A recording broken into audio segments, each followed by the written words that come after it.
Here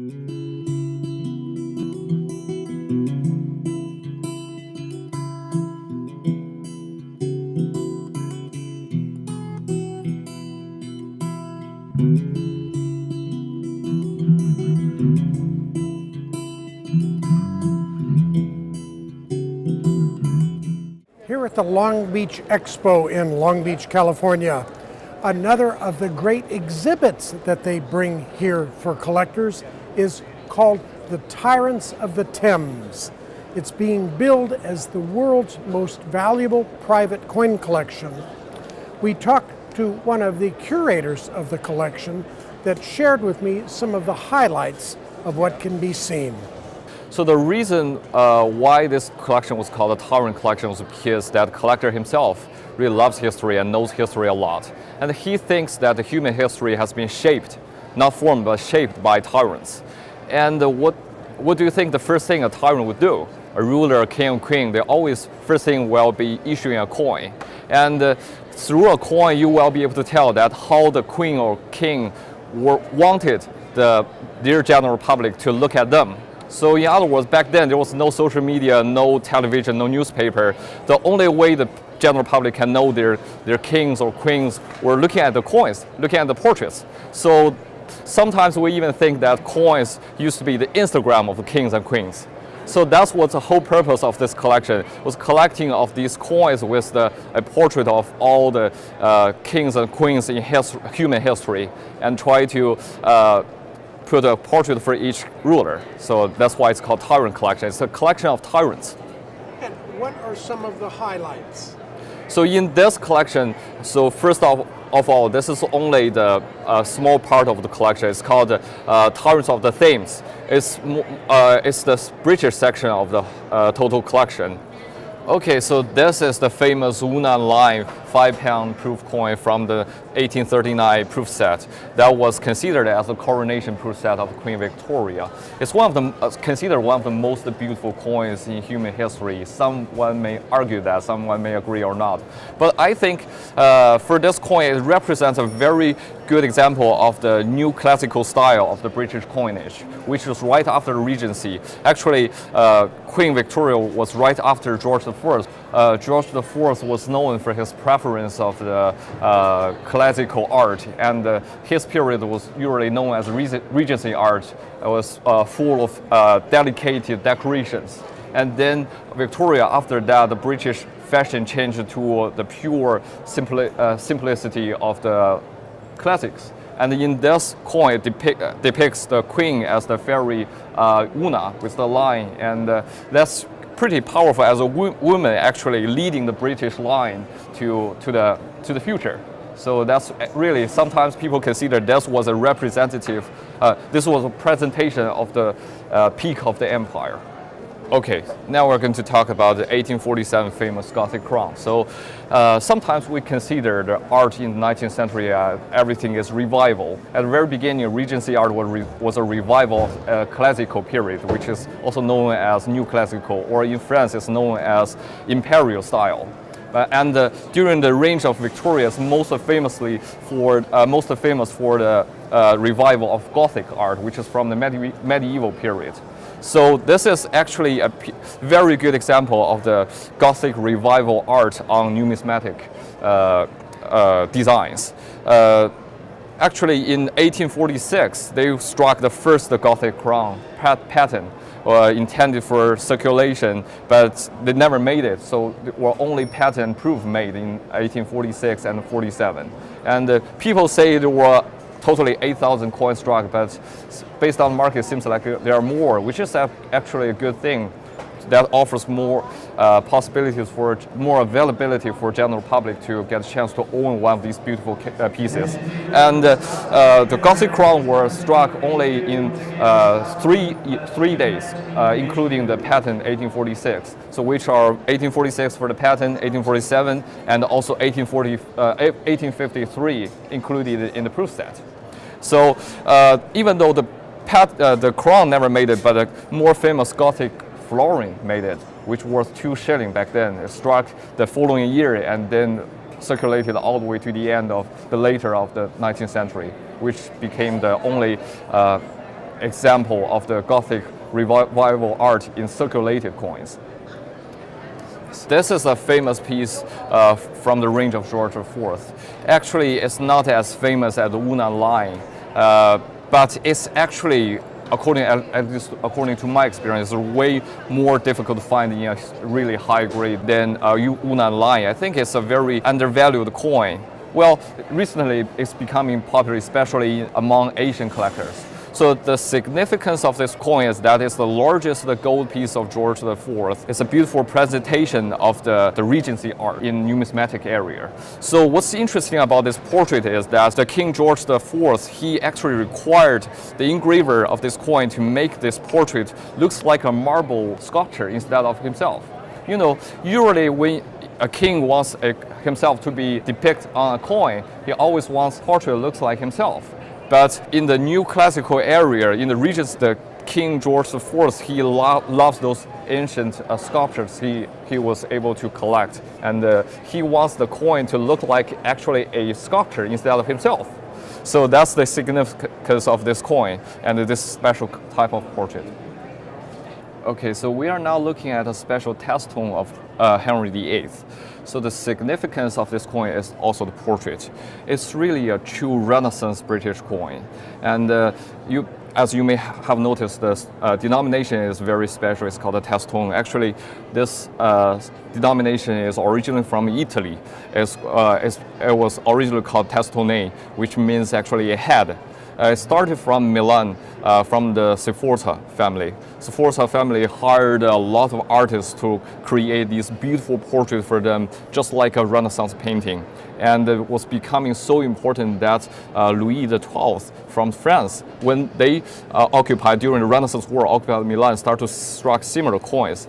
Then other French rulers started to follow. And then the fashion finally came to England. And Henry VIII, as he was a very actually fashionable king. And he hired a lot of great artists from Flanders, and including Holbein, try to create those beautiful Renaissance portraits for him. And this is just look like one of the portraits from the paintings. So this is actually a very special British coin because it's changed the whole style of the coinage. That portrait really look like the king himself instead of a very dull-looking medieval something.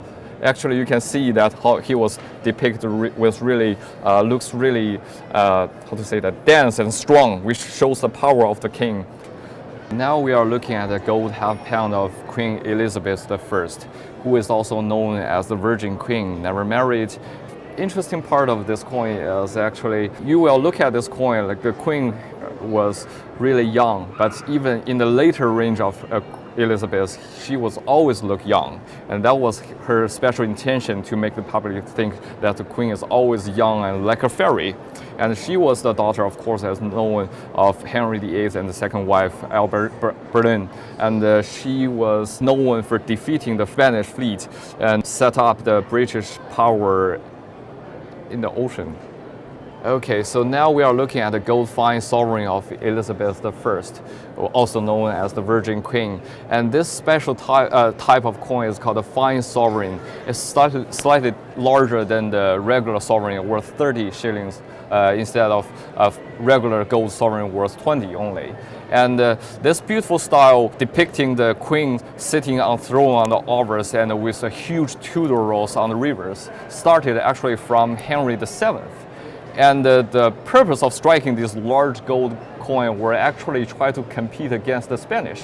Actually, Spanish firstly started during the reign of King Eric. They started the large gold flat pieces, and actually the British thought they were equally important and they were able to create something similar. So actually Henry VII created these coins, and actually in the record I believe there was somewhere from the archive that in the late 16th century, during the reign of Henry VIII, when the Spanish ambassador came to the court of England, he was shown one of the large fine sovereigns of Henry VIII to show that, see, we English can create large, beautiful gold coins as well.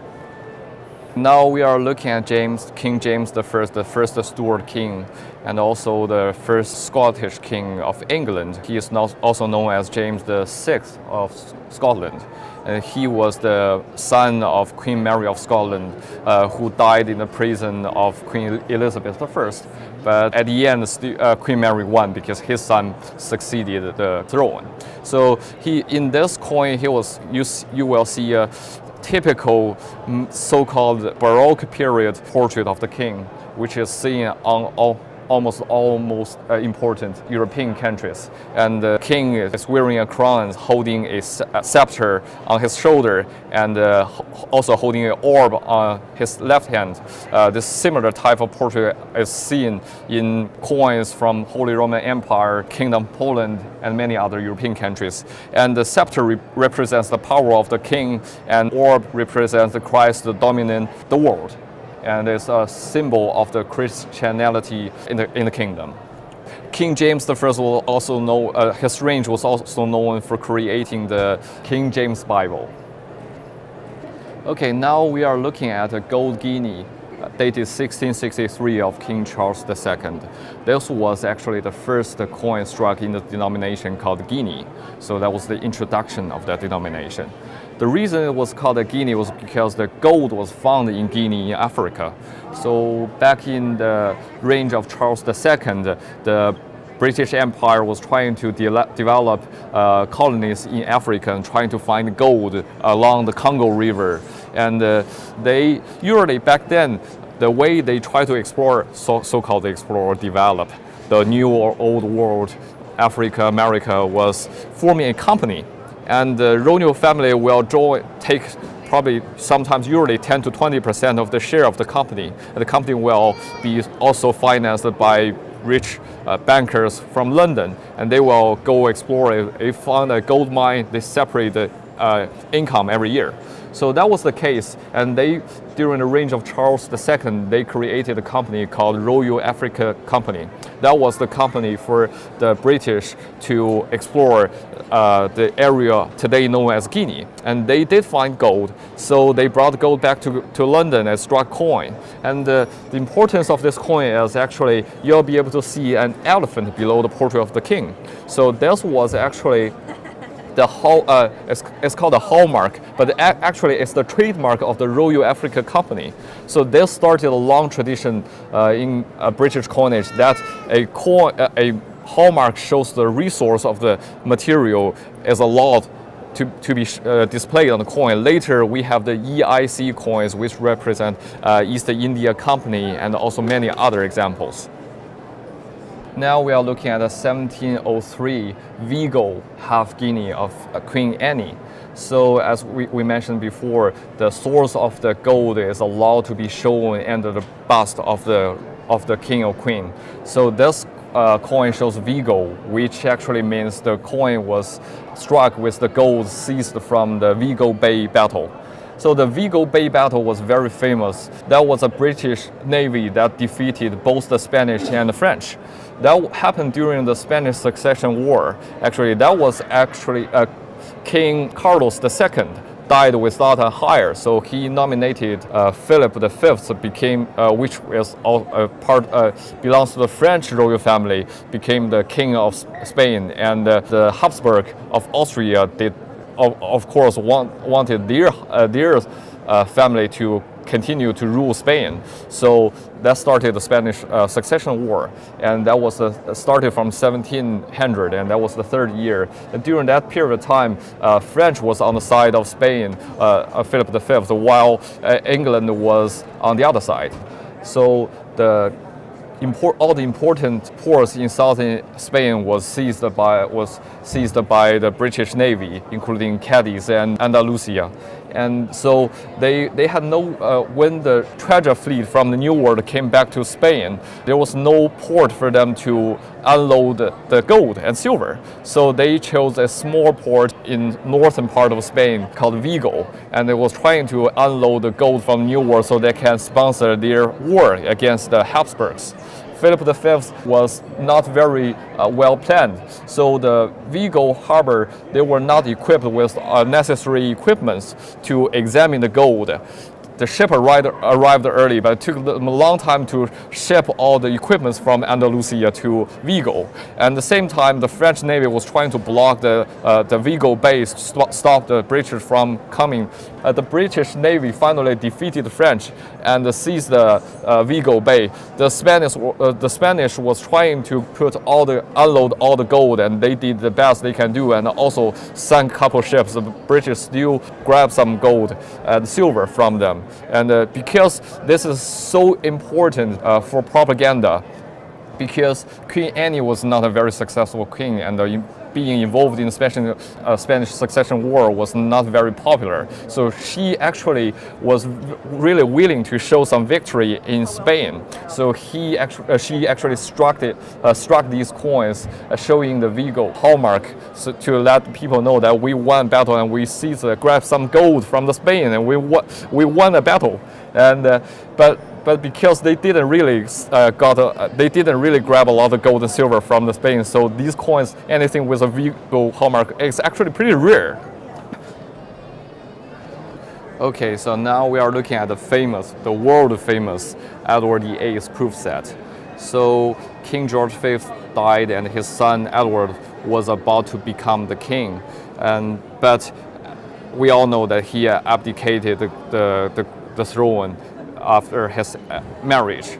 And this proof set were only struck in 5 sets, and was the suggestion of the coins struck for circulation during his reign, but never happened. So there were only 5 sets struck, and this is the only set available in private hand. So the rest 3 sets, I believe, still existing, all included in the royal collection. So this is very important and historic. And also, one thing interesting about Edward VIII is that he never became the king, and never struck any coin for circulation in England or Great Britain. But there were coins struck under his name in the British colonies in East Africa and other parts of the British Commonwealth.